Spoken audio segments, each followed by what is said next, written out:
بسم اللہ الرحمن الرحیم۔ السلام علیکم دوستو، آج کی اس ویڈیو میں ہم آپ کو بتائیں گے کہ حضور پاک صلی اللہ تعالیٰ علیہ وسلم کے جسم مبارک کو چرانے کے لیے دو عیسائی پہنچے۔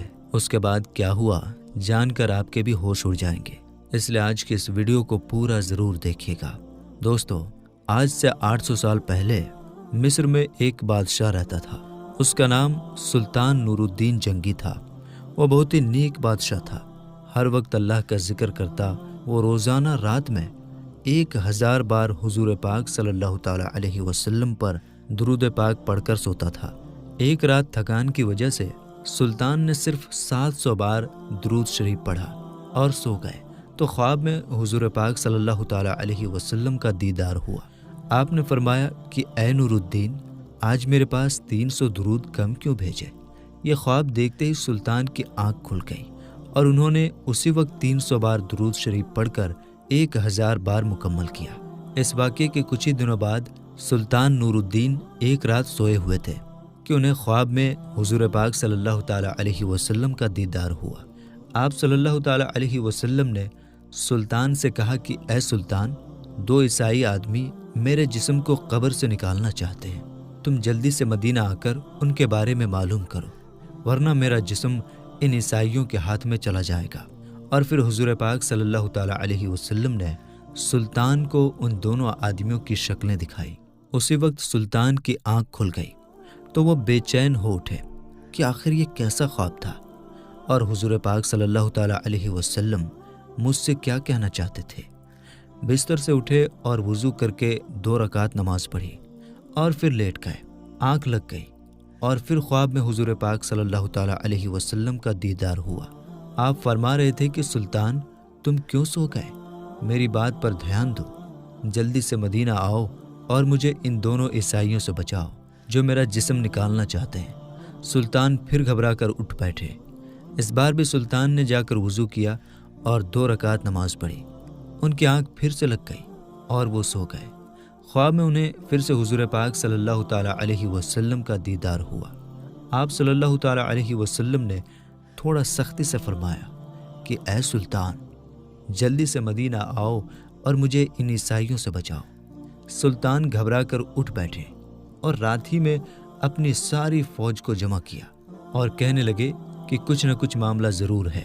حضور پاک صلی اللہ تعالیٰ علیہ وسلم کے جسم مبارک کو کوئی خطرہ ہے، اس لیے مجھے خواب میں بار بار حضور کا دیدار ہو رہا ہے اور آپ فرما رہے ہیں کہ مدینہ آ کر مجھے ان عیسائیوں سے بچاؤ۔ سلطان نے اپنے لشکر تیار کیا اور رات ہی میں ایک بڑی فوج کے ساتھ مدینہ کی طرف نکل پڑے۔ 2 دنوں کے سفر کے بعد وہ مدینہ پہنچے۔ سلطان کے وزیر جمال الدین نے کہا کہ اے سلطان، اگر آپ سیدھے لوگوں سے یہ پوچھیں گے کہ کون حضور پاک صلی اللہ تعالیٰ علیہ وسلم کا جسم مبارک نکالنے کی کوشش کر رہا ہے تو شاید وہ دونوں عیسائی چوکنا ہو جائیں اور ہمارے ہاتھ نہ لگیں۔ اس لیے آپ ایک کام کریں کہ سارے مدینہ والوں کو انعام بانٹنے کا اعلان کر دیں اور پھر ایک جگہ پر بیٹھ کر آپ ہر انعام لینے والے کی شکل دیکھیں۔ اس طرح آپ ان دونوں عیسائیوں کو آسانی سے پہچان لیں گے اور ہمیں انہیں پکڑنا آسان ہوگا۔ سلطان نے کہا ٹھیک ہے، اس کا انتظام کیا جائے۔ اور پھر صبح ہوتے ہی پورے مدینہ میں اعلان کر دیا گیا کہ سلطان نور الدین کی طرف سے تمام مدینہ والوں کو انعام بانٹے جائیں گے۔ انعام بانٹتے وقت سلطان ایک کرسی پر بیٹھ گئے اور وزیر جمال الدین لوگوں کو ایک ایک کر کے انعام دینے لگے۔ سلطان ہر آنے والے انسان کا چہرہ خوب غور سے دیکھتے، لیکن انہیں وہ 2 انسان نظر نہیں آ رہے تھے جن کی شکل حضور پاک صلی اللہ تعالیٰ علیہ وسلم نے خواب میں دکھا کر سلطان سے کہا تھا کہ یہ دونوں مجھے نکالنا چاہتے ہیں۔ دوپہر کا وقت ہو گیا، سارے انعام بٹ گئے لیکن ان 2 عیسائیوں کا کوئی سراغ نہ ملا۔ سلطان نے مدینہ والوں سے پوچھا کہ تم میں سے کوئی بچا تو نہیں ہے؟ لوگوں نے کہا نہیں سلطان، سارے لوگ انعام پا چکے ہیں، اب مدینہ میں کوئی انعام لینے والا نہیں بچا۔ سلطان نے کہا نہیں، ابھی 2 لوگ بچے ہیں، وہ میرے پاس حاضر نہیں ہوئے ہیں۔ تو لوگوں کی بھیڑ میں سے ایک آدمی نے کہا کہ ہاں سلطان، آپ ٹھیک کہہ رہے ہیں، ہمارے محلے میں 2 اللہ کے بڑے نیک بندے ہیں، وہ اپنے گھر سے باہر نہیں نکلتے، نہ کسی سے کوئی مطلب رکھتے ہیں، صرف نماز پڑھنے کے لیے مسجد نبوی میں آتے ہیں اور پھر اپنے گھر میں ہر وقت اللہ کی تسبیح پڑھا کرتے ہیں۔ وہ دونوں بڑے نیک آدمی ہیں، ہم لوگوں کی بہت مدد کرتے ہیں، خوب صدقہ خیرات دیتے ہیں۔ سلطان نے کہا کہ میں ان سے ملنا چاہتا ہوں۔ لوگوں نے کہا سلطان آپ ان سے مل کر کیا کریں گے؟ وہ دونوں تو بیچارے دنیا سے الگ تھلگ اپنی عبادتوں میں لگے رہتے ہیں، دنیا داری سے انہیں کوئی مطلب نہیں۔ سلطان نے کہا کہ مجھے ان دونوں پر شک ہے کہ وہ دونوں تم سبھی کو دھوکہ دے رہے ہیں اور نیک بننے کا صرف ڈھونگ کر رہے ہیں اور تمہاری آنکھوں میں دھول جھونک رہے ہیں۔ لوگوں نے کہا سلطان ہمارے نیک لوگوں کے بارے میں ایسی باتیں نہ کریں، وہ بہت اچھے لوگ ہیں، ہم ان کے خلاف کوئی گستاخی برداشت نہیں کریں گے۔ سلطان نور الدین نے جب دیکھا کہ لوگ ان کے خلاف ہو جائیں گے تو انہوں نے مدینہ کے حاکم کو اپنے پاس بلایا اور انہیں ساری باتیں بتا دی کہ خواب میں مجھے حضور پاک صلی اللہ تعالیٰ علیہ وسلم نے ایسی ایسی باتیں بتائی ہیں، اس لیے میں ان دونوں آدمیوں سے ملنا چاہتا ہوں۔ حاکم نے کہا کہ سلطان آپ پریشان نہ ہوں، میں اس کا انتظام کرواتا ہوں اور جو بھی آپ کے خلاف سامنے آئے گا اسے کڑی سے کڑی سزا دی جائے گی۔ اور پھر سلطان نور الدین مدینہ کے حاکم کے ساتھ ان دونوں آدمیوں کے گھر پہنچے۔ سلطان نے جیسے ہی ان دونوں آدمیوں کی شکلیں دیکھی تو وہ انہیں پہچان گئے، کیونکہ یہ دونوں وہی انسان تھے جن کی شکلیں حضور پاک صلی اللہ تعالیٰ علیہ وسلم نے خواب میں سلطان کو دکھائی تھی اور فرمایا تھا کہ یہ دونوں میری قبر سے میرے جسم کو نکالنا چاہتے ہیں۔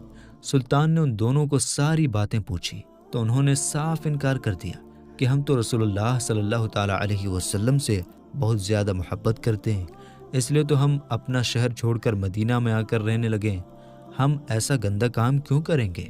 سلطان نے کہا کہ تم سچ سچ بتا دو ورنہ میں تمہیں بہت سخت سزا دوں گا۔ ان لوگوں نے کہا کہ اے سلطان ہم بالکل بے قصور ہیں، تمہیں جو کرنا ہے کر سکتے ہو۔ پھر سلطان نے فوجیوں کو حکم دیا کہ ان کے گھر کا کونا کونا ڈھونڈو اور ہر چیز ہٹا کر دیکھو کہ کیا کہیں کوئی سرنگ کا نشان ملتا ہے۔ فوجیوں نے پورا گھر چھان مارا لیکن کہیں کوئی سراغ نہ ملا۔ سلطان نے خود اندر جا کر ایک ایک چیز ہٹا کر دیکھی لیکن کہیں کچھ نشان نہ ملا۔ اب تو لوگوں نے بھی کہنا شروع کر دیا کہ اے سلطان یہ تمہاری غلط فہمی ہے، تم ہمارے اللہ والوں کو کیوں پریشان کر رہے ہو؟ مدینہ کے حاکم نے بھی سلطان سے چپکے سے کہا کہ سلطان مجھے بھی یہی لگتا ہے کہ آپ سے کوئی غلط فہمی ہو گئی ہے، بہتر ہوگا کہ آپ ان دونوں آدمیوں کو چھوڑ دیں ورنہ اور بھی لوگ آپ کے خلاف ہو جائیں گے۔ سلطان بہت زیادہ پریشان ہو گئے۔ اس کمرے میں ایک مصلی بچھا ہوا تھا۔ سلطان نے مصلی پر کھڑے ہو کر اللہ سے فریاد کی اور سجدے میں سر رکھ کر رونے لگے اور اللہ سے مدد مانگنے لگے کہ اے میرے اللہ میں ایک انسان ہوں، میرے اندر جتنی طاقت تھی میں نے اتنی کوشش کر لی، لیکن تیرے محبوب نے فرمایا تھا کہ یہی دونوں دھوکے باز انسان تیرے محبوب صلی اللہ تعالیٰ علیہ وسلم کا جسم مبارک نکالنا چاہتے ہیں، لیکن یا اللہ مجھے کوئی سراغ نہیں مل پا رہا، تو میری مدد فرما۔ سلطان رو رو کر اللہ سے دعا کر رہے تھے اور مدد مانگ رہے تھے کہ تبھی اللہ کی طرف سے سلطان کے دل میں یہ بات ڈالی گئی کہ اے سلطان تم نے ان دونوں کے کمرے میں ہر چیز ہٹا کر دیکھ لی ہے، ہر طرح سے تلاشی لے لی ہے، ذرا یہ مصلی بھی تو ہٹا کر دیکھو جس پر بیٹھے تم مجھ سے دعا مانگ رہے ہو۔ سلطان تیزی سے اٹھے اور مصلی ہٹا کر دیکھا تو نیچے لکڑی کا ایک پٹرا بچھا ہوا تھا۔ سلطان نے فوجیوں کو حکم دیا کہ یہ پٹرا ہٹاؤ۔ جیسے اس پٹرے کو ہٹایا گیا تو نیچے ایک سرنگ بنی ہوئی تھی۔ سلطان نے ایک فوجی سے کہا کہ جا کر دیکھو کہ یہ سرنگ کدھر کو جاتی ہے۔ فوجی نے اندر جا کر دیکھا تو وہ سرنگ حضور پاک صلی اللہ تعالیٰ علیہ وسلم کی قبر مبارک کے پاس تک پہنچ چکی تھی اور حضرت عمر رضی اللہ تعالیٰ عنہ کا انگوٹھا نظر آنے لگا تھا۔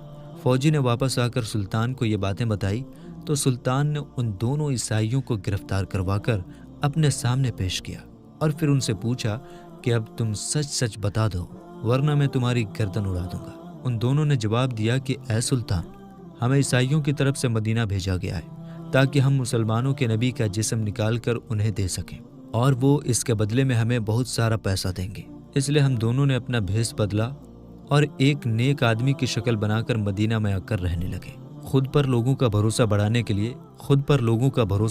کے لیے ہم لوگوں میں خوب صدقہ خیرات کرتے تاکہ کسی کو ہم پر شک بھی نہ ہو سکے۔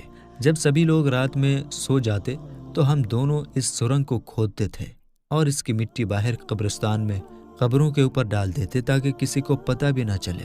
کل ہمارا کام پورا ہو جاتا اور ہم رات ہی میں تمہارے نبی کا جسم نکال کر اپنے شہر لے جاتے، پھر ہم عیسائی تمہارے نبی کے جسم کے ساتھ برا سلوک کرتے اور تم مسلمانوں کو تکلیف دیتے، لیکن پتہ نہیں کیسے تمہیں اس بات کی خبر ہو گئی اور ہمارا سارا پلان چوپٹ ہو گیا۔ سلطان نے آگے بڑھ کر ان دونوں کے گریبان پکڑے اور بہت تیز انہیں پیچھے کو دھکا دیا، اور پھر وزیر کو حکم دیا کہ ان دونوں کو جانوروں کے ساتھ باندھ کر پورے مدینہ میں گھسیٹا جائے اور پھر انہیں پھانسی کی سزا دے دی جائے۔ ان سب کے بعد سلطان نے حضور پاک صلی اللہ تعالیٰ علیہ وسلم کی قبر مبارک کے چاروں طرف زمین کے اندر سے خندق کھدوائی اور اس میں 7 دیواریں بنوا کر اس میں پگھلا تانبا، لوہا اور تارکول ڈلوا دیا، تاکہ کوئی دوبارہ حضور پاک صلی اللہ تعالیٰ علیہ وسلم کے جسم مبارک کو نکالنے کی ہمت بھی نہ کر سکے۔ کتابوں میں لکھا ہے کہ اس واقعے کے بعد سلطان نور الدین مدینہ کی گلیوں میں رو رو کر اللہ سے کہا کرتے تھے کہ اے اللہ، اتنی بڑی دنیا میں تو نے مجھ جیسے فقیر کو اس عظیم کام کے لیے چنا، اس پر میں تیرا جتنا شکر ادا کروں کم ہے۔ تو میرے دوستو، آج کی اس ویڈیو میں بس اتنا ہی۔ ہم امید کرتے ہیں کہ ہماری یہ ویڈیو آپ کو پسند آئی ہوگی۔ ویڈیو سمجھ میں آئی ہو، ویڈیو پسند میں آنے کی صورت میں کمنٹ باکس میں ضرور بتائیے گا۔ ملیں گے انشاءاللہ تعالی نئی ویڈیو کے ساتھ، تب تک کے لیے السلام علیکم، اللہ حافظ۔